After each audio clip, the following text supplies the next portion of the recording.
Hi guys and dolls, how are you? Happy New Year. It is 2019. Uh, I guess that's a good thing. We'll see, right? um, quick gem lesson. I promise I will make it as painless as possible. Okay? Okay. There's been some misinformation online about moissanite. Okay? And a lot of people are doing the engagement ring thing. A lot of people are getting engaged, obviously, all year round, right? And some people are choosing moissanite as their stone for their engagement ring, which there is absolutely nothing wrong with that. There is nothing wrong with that. But let me clear up some misinformation. So there's Henry Moissan, who is a scientist who discovered moissanite back in the 1800s, 1890 something, okay? He discovered it when a meteor hit Arizona. And he was investigating it, and he looked at the material from the meteorite, and he saw this material that was sparkling, and he got really excited. He thought it was diamonds. Well, it wasn't diamonds, it's moissanite. So they had it tested, and they're like, wait a minute, this isn't diamond. What's going on here? And then they discovered that it is a stone that is silicon carbide, which is not what a diamond is made of. A diamond is made of carbon. Moissanite is made of silicon carbide. So they decided the earth, Mother Nature, not man, but Mother Nature provides us with moissanite. But it's in such small amounts that they were trying to figure out how to imitate what Mother Nature does in a lab setting. So they basically, a lot of times they will take the actual gem itself, and they will put it in a lab, and they will grow the stone from the lab. A lot of times they do it that way. I'm not sure if that's how they do it with moissanite, but they imitate what Mother Nature does, and it creates moissanite, but instead of it being formed in nature, it is formed indoors in a laboratory. Now, that does not make it a fake diamond, so please, people, stop saying that. Drives me nuts. It is not a fake diamond. It is silicon carbide, which is a completely different substance from diamonds. It's not cubic zirconia, which is another completely different substance altogether, which is below moissanite so far as quality, although nowadays they've gotten so good with making cubic zirconia that at first glance it looks like the real deal, but a jeweler will know the difference, especially when they look at it under a loupe or do testing on it. They'll know that's not a real diamond. But moissanite is real. The only difference between something grown by earth and something grown in a lab is the place where the stone was born. That's the only difference. And back in the day, when I too did not know what lab created meant, I thought, well, I was really confused. I'm like, man-made, but that means it's not real. So I was thinking like that too, and that's not true. And this lady online said that, or not online, on TV said this a long time ago, and it gave me the biggest aha moment. She goes, if you take a tree and you take it out of nature, you cut it down and you bring it into your house, it's, obviously you took it out of nature. If you take the seeds of a tree and you go to the store, you buy the seeds, you buy the soil, the nutrients for the soil, you bring it home to your house and you grow it and you nurture the soil and you take good care of it and you water it, the tree grows. Is it a fake tree? Of course not. It's just a tree growing in your house as opposed to in nature. It's not a fake tree. It's not made of plastic. It's the real thing. The only difference is where it was born. Same thing with gemstones. They have COP. I want you to use COP as the acronym, COP, like a police officer, COP. The stones that are born in a laboratory have the exact same chemical, optical, and physical properties as a gem made by earth. So think about the tree analogy. If you grow it yourself, it's still a real tree. It's just born in your house as opposed to, or your garden, or wherever you grow it. It's still the real thing. It's just a different location where it was born. So I hope we get that straight. Moissanite's not fake. Nature makes it. She just makes it in such minute amounts that man decided, there's got to be a way we could benefit off of this and make some jewelry. And that's exactly what they did. So now that we got that all set, got that all straight, I want to talk to you about cleanup, because we've got a new year that we're facing. Those of you that are in toxic relationships, poisonous relationships, whether it's friendships, family, your spouse, your wife, your husband, whoever, if those people are toxic to you, and I do talk a lot about narcissists, and God knows they're everywhere, right? It's time to consider cleanup. Now, however you decide to clean up, that's totally on you. But these people are never going to bring you anything positive. Never. Let me repeat that. These people are never going to bring you anything positive in your life. Never. They are poisonous. You cannot talk sense into them. You cannot make them think straight. You just can't. It's kind of like you go to Africa, you know, and you meet up with a lion, and the lion's looking at you like, oh, my dinner just came to me. This is awesome. You can't talk him out of attacking you, because it's his nature to attack, right? Well, narcissist is the same way. Someone who's a narcissist, borderline personality disorder, dissociative disorder, dissociative identity disorder. It doesn't matter what the disorder is.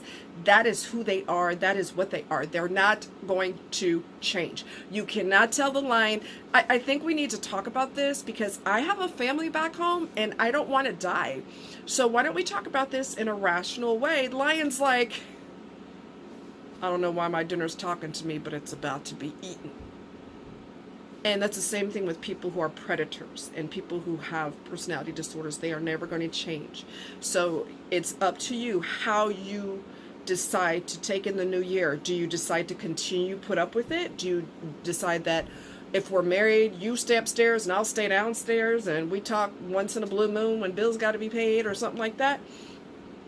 Or do you want a divorce? Do you want to break up? Because it's never going to change. Your situation is never going to change, because their thought process is what it is, and it's not going to change ever. If it does change, be afraid, because it's only going to change temporarily. I'm sorry, babe. I know I've been really mean to you, and to be honest with you, I don't know what my problem is, but I'm under a lot of stress, and I should appreciate you more, and I don't, and I'm sorry. Come here. Come on, let's not be silly. It's never going to change, because what's going on in here is different from what's going on in your head. It's totally different, and you're not going to talk them into being normal. They're never going to be normal, because they're not normal. Like, you're not going to take a professional wrestler and turn him into a ballerina. You know, you have this long speech with him, you know, this is a tutu, these are ballet slippers, these are tights, we're going to have to get you an extra large pair because you're a wrestler, so you're kind of buff, so we're going to have to get you bigger tights, but we want you to learn how to be graceful on stage and twirl and do pirouettes, and want you to be a ballerina, and in a few months with some serious training, we're going to put you in the Nutcracker as the lead ballerina. Good luck with that. Good luck with that. It's not going to happen. This person's never going to change. And I can't remember her name. If y'all remember who it is, put it in the comments, because I don't remember her name, but she was best friends with Oprah, and she said, when someone shows you who they are, believe them. Who you see is who they are. You're not seeing spurts of crazy, but most of them is normal. No, baby. No, baby. No, baby. When you see the crazy, that's who they are. So it's up to you. Do you want to take out the trash in 2019, or do you want to keep putting up with it? Because you are in charge of your life. You don't have to be miserable the rest of your life. Time waits for no one. Let me repeat that. Time waits for no one. So if you want a better life, you have to make it happen. No one's going to make it happen for you. You have to do this on your own. Clean up your life. Take the trash out. Enter the new year with cleanliness. Let's get rid of the garbage and the hatred and the animosity and the argumentative, nonsensical BS that continues to happen because these people are sick and they want everybody else to be sick, and they're miserable, so they want everyone else to be miserable. You have some heavy duty choices to make. And it's totally up to you what you want to do, because you are the manager, CEO, CFO of your life. You are in charge of your life. And nothing is going to change unless you change it. It's not going to miraculously one day this person gets a wake-up call and all of a sudden they're nice and they're normal. I'm sorry. That's not reality when a person's revealed who they are. That is exactly who they are. And if you decide to make a split from this situation, get ready for guilt tripping. Get ready to have your mind played games with. Your mind's going to be played with. I can't believe you would do something like this. We've been together X amount of years. I can't believe you'd walk away from this. What is wrong with you? You're never going to find anybody as good as me, ever. As long as you have blood in your veins, you will never find someone as good as me. Well, honey, if that's the best that life has to offer, I wouldn't want nothing to do with it. Okay? I'd rather be alone on a deserted island surrounded by crocodiles. Honestly. There is better out there. Don't let nobody tell you you're a failure, you're a loser, you don't amount to anything. No one's going to love you like I do. I can't believe you're walking away from this. You never did care, and it's evident in the way you're treating me right now. Get ready for victim mode. Oh my God, you're doing this to me. I can't believe it. You don't care about anybody but yourself. I think you're a narcissist. Oh yes, baby. Oh yes, baby. Narcissists will attack you and say that you are the narcissist. That is called gaslighting. Actually, that's called projection. My bad. That's called projection. Gaslighting is, I don't understand why you treated me so badly at dinner. I can't believe you did that. I never did that. Yeah, you did. You embarrassed me in front of everybody. I never did that. That's called gaslighting.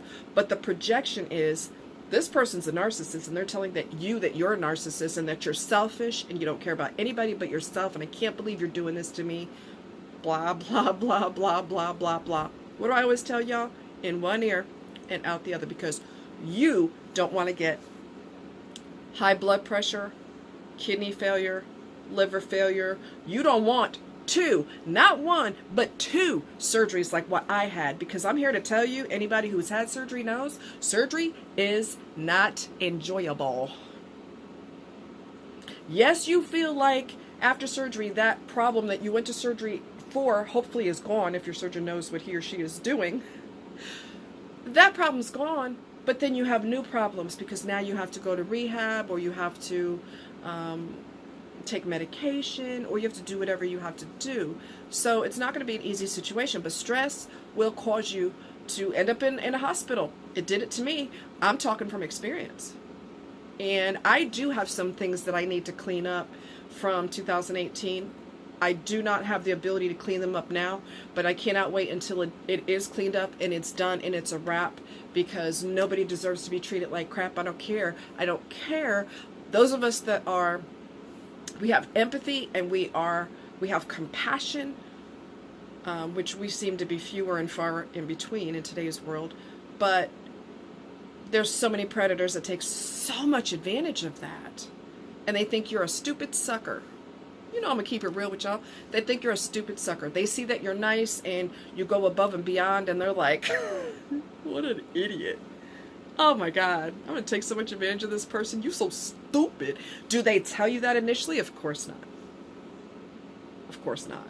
So it's time for cleanup, babies. It's time for cleanup. I love every single one of y'all. I don't want you living a horrible life. I don't want you going in the hospital. I don't want you dead. I don't want you predisposed to cancer. I don't want you to have any of that because of stress. And if you think stress doesn't kill you, you better think again, because I know myself, I'm not, obviously not dead. At least let me pinch myself. I don't think I am. But I know people who have died because their stress level was through the roof. Somebody who I worked with, I'm not going to say who the person is to respect their privacy, but someone I worked with died. and he was my boss. When he got angry, he was furious. I'm talking the bottom. We had a joke in the office at the time where I used to work. If his bottom lip is quivering and the veins are bulging in his head and in his neck, you better go run and hide. He ended up dying from an aneurysm. And he had extreme emotions. He was either really happy or really angry. It seemed like there was one extreme or the other. And he started having serious headaches. And mind you, this person was in his 50s. And he had the body of a teenager. Probably not a teenager, maybe like a 20-year-old. He ran all the time, jogged all the time. He always ate properly. He probably had 0.1% body fat, but stress was killing him, literally. And he started having severe headaches, and then the next thing you know, he had an aneurysm, and it killed him. He got out of bed, and he fell to the ground, and he died from an aneurysm. So stress will kill you. You don't want to sign up for that. You don't want to sign up for that. So I love you guys. Mama's gonna protect y'all if she can. That would be me. I love you guys. Do some cleanup for the new year. It's high time you made some large choices, some really big choices, and good choices, okay? And make sure you have boundaries. Once you open the door to narcissists, it seems like that's all that comes to you. When you put solid, strong, solid, unbreakable boundaries around yourself and you stick to them no matter what a person says, no matter that they said, I don't know why you're acting like this, you are all about you, and just on and on and on. Don't pay attention to that. In one ear, out the other.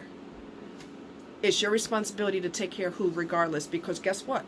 Actions speak louder than words. So insults are not going to fix it, and let them insult you all day and twice on Sunday. If that's what gets them going, then let them have at it. But you got to take care of you. You are your responsibility. You have a responsibility to get your life together. You have a responsibility to clean it up. Let's get the broom and the dustpan and the dusting cloth and the vacuum cleaner and the carpet fresh, and let's clean up. Okay? I love you guys. Happy 2019. And let's have a good year. I love you. Take care. Bye-bye.